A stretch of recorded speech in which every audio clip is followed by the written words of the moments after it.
WhatsApp guys, एक बहुत ही interesting video होने वाली है आप लोग के लिए फ्रॉम द चैनल फैक्ट भाई, जिनकी वीडियोस के हम बहुत बड़े फैन हो चुके हैं। बहुत इन्फॉर्मेशन हो गई या मस्ती वाली हो गई। तो टाइटल आज का है इंडियन पॉलिटिशियंस कितने पढ़े लिखे हैं, educational qualifications of Indian politicians.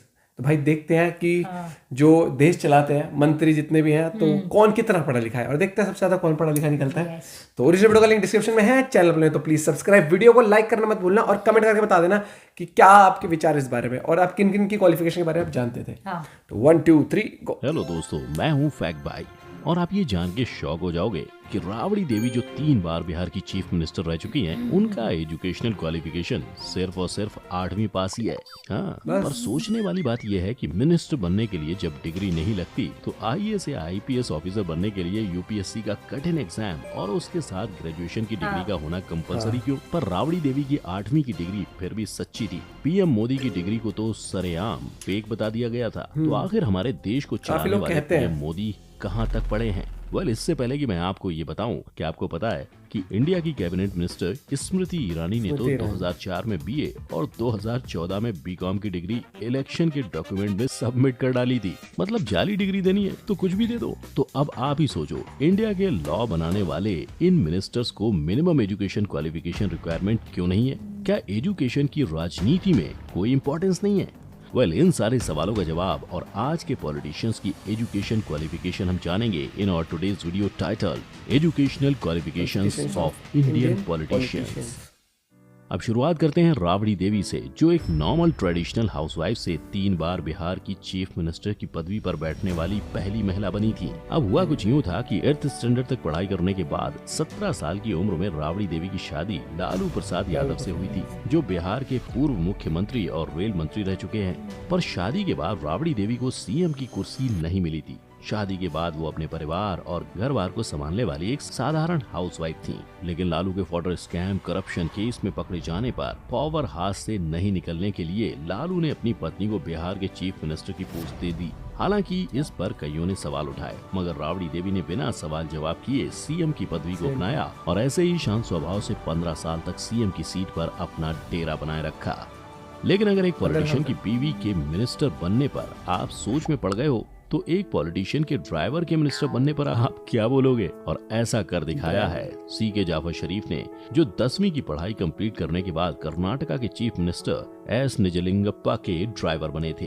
पर ड्राइवरी करते करते जाफर ने सीएम की मदद से पॉलिटिक्स में एंट्री ले ली और देखते ही देखते वो कांग्रेस पार्टी में बड़ी बड़ी पोजीशन पाते पाते इतने बड़े हो गए कि उन्होंने एस निजलिंगप्पा का हाथ छोड़कर इंदिरा गांधी की तरफ मुंह मोड़ लिया और इंदिरा गांधी के स्ट्रॉन्ग सपोर्टर बन गए, जिसके बाद में उन्हें minister of state of railways का पद इनाम में मिला, जहां उन्होंने रेलवे में गेज कन्वर्जन लाकर इंडियन रेलवे के पैसे बचाने में बहुत सहायता की। लेकिन सिर्फ इतना ही नहीं, बैंगलोर में व्हील एंड एक्सल प्लांट लाने में भी उनका हाथ था, जिसकी वजह से आज वहां भारी मात्रा में ट्रेन के व्हील्स की मैन्युफैक्चरिंग होती है। चलो अब जानते हैं ऐसे मिनिस्टर के बारे में जो करीबन 20 साल तक तमिलनाडु के चीफ मिनिस्टर रहे थे, पर उनकी एजुकेशन क्वालिफिकेशन बस 8वीं पास। मैं यहाँ बात कर रहा हूँ मुथुवेल करुणानिधि की, जो तमिल के पॉलिटिक्स से लेकर फिल्म इंडस्ट्री तक फेमस हैं, क्योंकि उन्हें बचपन से ही लिटरेचर से बहुत लगाव था एंड पॉलिटिक्स की दुनिया में घुसने से पहले वो एक स्क्रीन राइटर भी रह चुके थे। पर पॉलिटिक्स में भी वो 14 साल की उम्र से ही इन्वॉल्व हो गए थे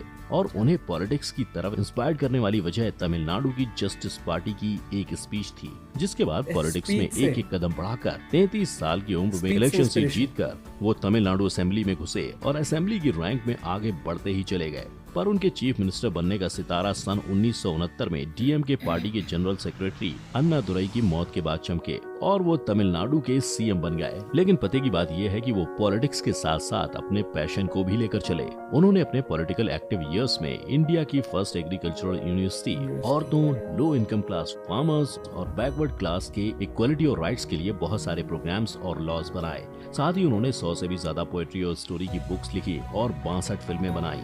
और उनके पॉलिटिकल एक्टिव ईयर 2011 में रिलीज हुई पोन्नार शंकर उनकी लास्ट मूवी थी। पर ये तो कम पढ़े लिखे मिनिस्टर्स की जानकारी थी, पर अब तक सबसे पढ़े लिखे मिनिस्टर पता है कौन थे? श्रीकांत जिचका, जो लिम्का बुक ऑफ रिकॉर्ड्स में इंडिया के सबसे क्वालिफाइड पर्सन का रिकॉर्ड भी होल्ड करते हैं और जिन्होंने अपनी लाइफ टाइम में 20 डिग्रीज हासिल की थी और 42 यूनिवर्सिटी एग्जाम भी दिए थे। लेकिन सिर्फ इतना ही नहीं, वो एक IAS और IPS ऑफिसर्स के साथ साथ लोकसभा और राज्यसभा के मेंबर भी थे। और तो और उन्होंने नागपुर में अपना संदीपनी स्कूल भी खोला था। लेकिन किस्मत ने उनके साथ ऐसा खेल खेला कि 49 की उम्र में ही उनकी कार एक्सीडेंट में मौत हो गई। और सोचने वाली बात तो ये है कि अगर वो अभी जिंदा होते तो क्या इंडिया की पॉलिटिक्स का रूप बदलता? आपको क्या लगता है? हमें कमेंट सेक्शन में बताइएगा। तब तक के लिए बीती बातों को छोड़ अगर आज के हमारे पॉलिटिशियंस को देखें तो इंडिया के सबसे फेमस पॉलिटिशियन हमारे PM नरेंद्र मोदी ने अपने पॉलिटिकल करियर की शुरुआत 8 साल की उम्र से की थी, जब उनका RSS से पहली बार परिचय हुआ था। उन्होंने अपने जन्म स्थान वडनगर से ही HSC कंप्लीट की और RSS में वो अपने पॉलिटिकल मेंटर लक्ष्मण राव इनामदार से मिले, जिन्होंने PM को अपनी पढ़ाई पूरी करने के लिए कहा और उनको सपोर्ट भी किया, क्योंकि इससे पहले PM स्वामी विवेकानंद के अलग अलग आश्रम में जाकर ज्ञान प्राप्त करना चाहते थे। लेकिन कॉलेज एजुकेशन नहीं होने की वजह से उन्हें हर जगह रिजेक्शन मिला। इसीलिए फिर उन्होंने अपनी पढ़ाई पूरी करने के लिए दिल्ली के SOL school of open learning से 1978 में पॉलिटिकल साइंस में बैचलर्स किया और 5 साल बाद 1983 में उन्होंने पॉलिटिकल स्टडीज में गुजरात यूनिवर्सिटी से मास्टर किया। पर दोनों ही एजुकेशन क्वालिफिकेशन को लेकर अभी तक सवाल उठे हैं, क्योंकि एक RTI क्वेरी पर SOL ने कहा कि उनके पास 1978 साल में BA डिग्री हासिल करने वाले स्टूडेंट की कोई भी डेटा नहीं है। वहीं दूसरी तरफ गुजरात यूनिवर्सिटी के फॉर्मर टीचर जयंतीबाई पटेल के हिसाब से PM के MA की डिग्री में लिस्टेड सब्जेक्ट 1983 में पढ़ाए ही नहीं जाते थे। अब सच क्या है और झूठ क्या, ये तो उन्हें ही पता है। लेकिन PM मोदी के नाम के साथ जुड़े हुए होम मिनिस्टर अमित शाह को हम कैसे भूल सकते हैं, जो इंडिया के फेमस पॉलिटिशियंस में से एक हैं। लेकिन हैरानी की बात तो ये है कि PM मोदी और होम मिनिस्टर अमित शाह की पार्टनरशिप 2014 में BJP के पावर में आने के पहले से ही थी, यानी वो 1995 से ही एक टीम की तरह काम करते आ रहे थे। अब गुजरात में पहली बार केशुभाई पटेल के अंडर BJP की गवर्नमेंट फॉर्म हुई, जहां दोनों ने साथ मिलकर सारे ओपोजिशंस को साफ किया था। और वैसे तो अमित शाह का जन्म बॉम्बे में हुआ था, लेकिन स्कूलिंग गुजरात महसाणा में हुई थी और फिर वो बायोकेमिस्ट्री पढ़ने के लिए अहमदाबाद शिफ्ट हो गए, जहां से BSc की डिग्री हासिल कर अमित शाह अपने पिताजी के PVC बिजनेस में लग गए।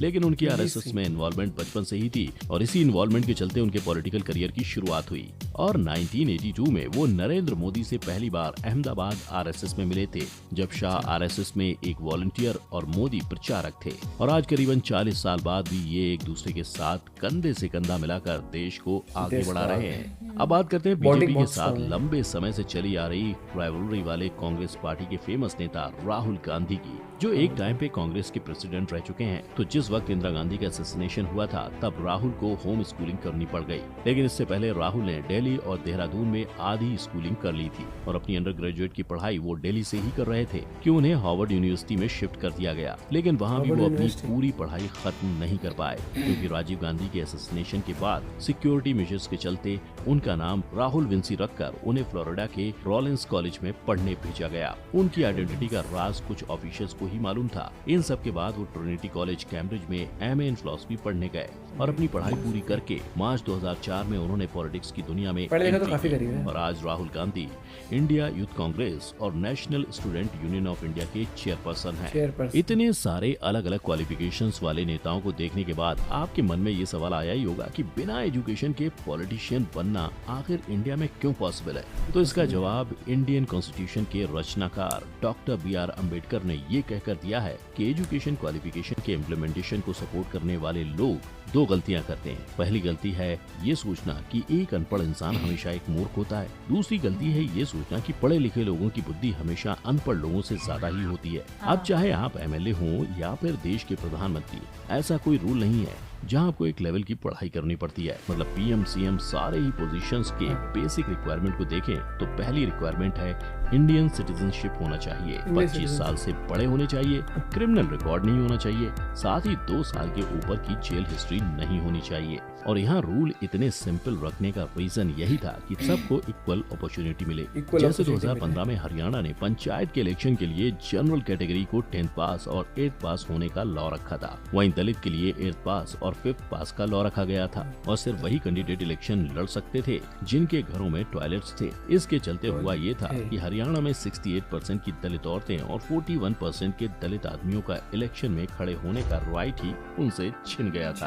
और वैसे तो इंडिया में डिग्री के बिना आप पॉलिटिशियन बन सकते हैं, पर गलती से आपने फेक डिग्री दिखा दी तो आप मुश्किल में भी जरूर पड़ सकते हैं। जैसे कि आम आदमी पार्टी के एमएलए और दिल्ली के लॉ मिनिस्टर जितेंद्र तोमर बड़ी दुविधा में पड़ी थी, जिनके फेक लॉ की डिग्री सबमिट करने पर उनको अरेस्ट किया गया था। ऐसे ही 2015 में कई सारे पॉलिटिशियंस पर फेक डिग्री के एलिगेशंस लगाए गए थे, जिसमें से यूनियन मिनिस्टर स्मृति ईरानी पर 2004 और 2014 में अलग डॉक्यूमेंट सबमिट करने पर कंट्रोवर्सी क्रिएट हो गई थी, क्योंकि 2004 में उन्होंने बैचलर ऑफ आर्ट्स की डिग्री सबमिट की थी, लेकिन 2014 में उन्होंने बैचलर ऑफ कॉमर्स की डिग्री सबमिट की, जिसकी वजह से कई सालों तक इस टॉपिक पर बवाल हुआ। और फाइनली इसके 5 साल बाद 2019 में उन्होंने आखिरकार कन्फेस किया कि उन्होंने बीकॉम में एडमिशन तो लिया था लेकिन उसे कंप्लीट नहीं किया। पर इस बात पर अभी तक उनके खिलाफ कोई एक्शन नहीं लिया गया है। अब पॉलिटिशियन चाहे पढ़ा लिखा हो या ना हो, एटलीस्ट उसके सच्चे होने पर भी लोग खुश हो जाते हैं। जैसे वेस्ट बंगाल की चीफ मिनिस्टर ममता बनर्जी ने 1991 में बोला कि उनको यूएस की